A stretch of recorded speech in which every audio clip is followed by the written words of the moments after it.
time, I'll show you how to use this cabbage to make okonomiyaki.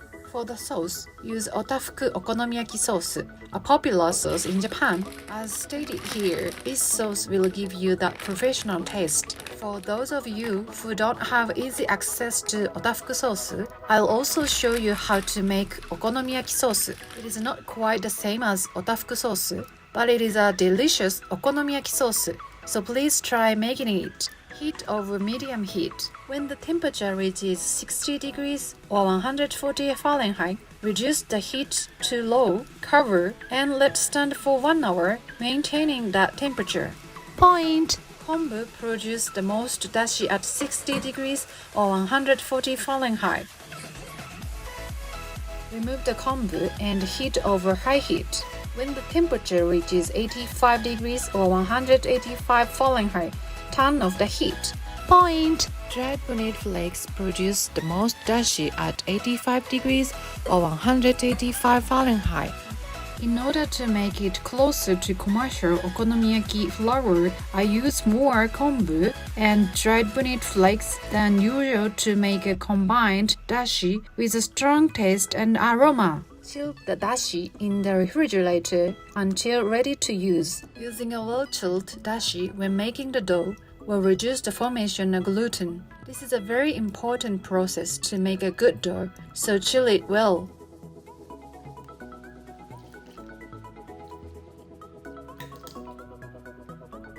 Point! Sift the flour beforehand to prevent lumps from forming when making the dough. The flour used should have a protein content of 9% or less. Let the dough rise in the refrigerator for at least 3 hours. The dough will ferment and become more flavorful as it sits. Crushing them like this makes it easier to cut. Okonomiyaki is a dashi where you taste the cabbage. Therefore, the way you cut the cabbage is very important. If it is chopped too finely, the texture of the cabbage will be lost. Some recipes call for shredded cabbage, but this is not recommended. The reason for this is that coarsely chopped cabbage is easier to mix with the dough, allowing air to enter the dough and make it easier to shape during baking. So most okonomiyaki restaurants have coarsely chopped cabbage, and the amount of cabbage is also important. In this recipe, the ratio of dough to cabbage is optimized. Do you know that there are two types of okonomiyaki, Kansai style and Hiroshima style? In the Hiroshima style, a thin crepe like butter is made first. Then cabbage and other ingredients are placed on top and baked.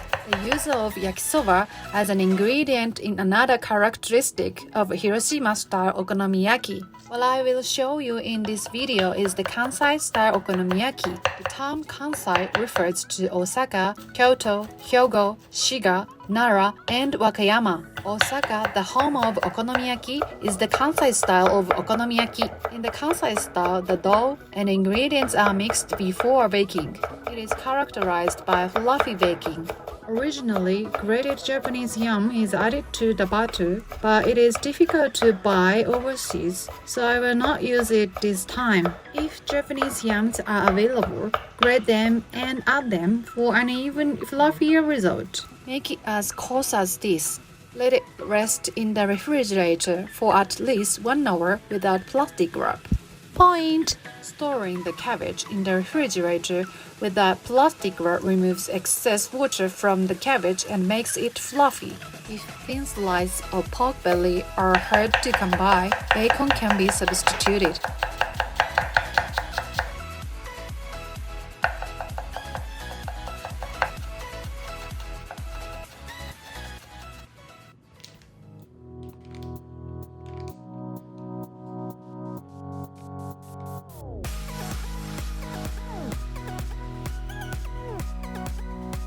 Adding vinegar to the dough inhibits the formation of gluten, resulting in crispy tenkasu.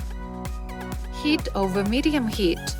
When the temperature reaches 170 degrees or 338 Fahrenheit, put the tenkasu dough into the oil. If you shake the pastry brush with the dough, you can make a beautiful spherical shape of tenkasu. Tenkasu is the deep-fried dregs that are produced when making tempura. In Japan, it is usually sold in supermarkets, but not overseas, so you need to make it. Tenkasu can be used in cooking to give it a rich and crispy texture. In addition to okonomiyaki, leftover tenkasu can be used for other dishes such as takoyaki, soba, udon, and onigiri, rice balls. It can be frozen for 1 to 2 months, so it is convenient to make more and freeze it.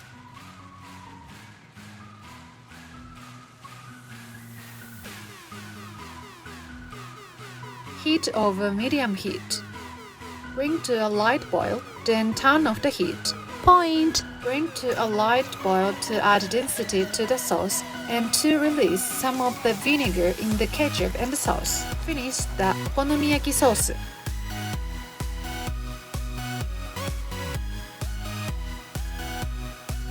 Blend the dough into the ingredients and mix to aerate. Use a smaller bowl to mix, which will help aerate the dough.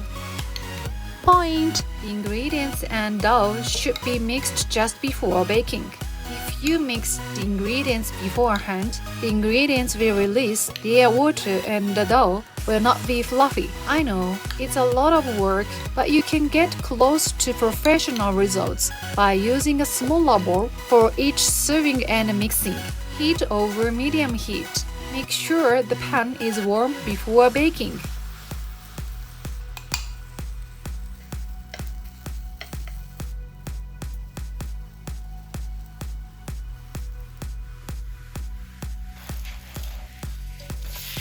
Point! While cooking, try not to move the okonomiyaki as much as possible. Do not press down on the okonomiyaki with the spatula. Pressing down with the spatula will cause air to escape, making the finished product less fluffy. The pork is cooking up nicely. When cutting, place the meat side down for a clean cut. Let's cut it. Cutting in a grid pattern makes it easier to eat.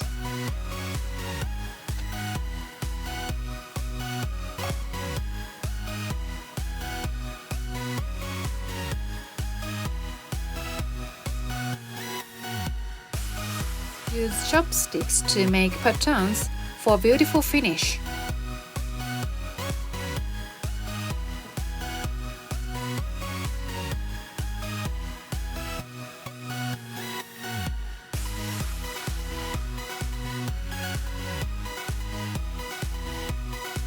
Itadakimasu. They are plump and look very tasty. It's the most delicious. Thank you for watching. Please subscribe to our channel.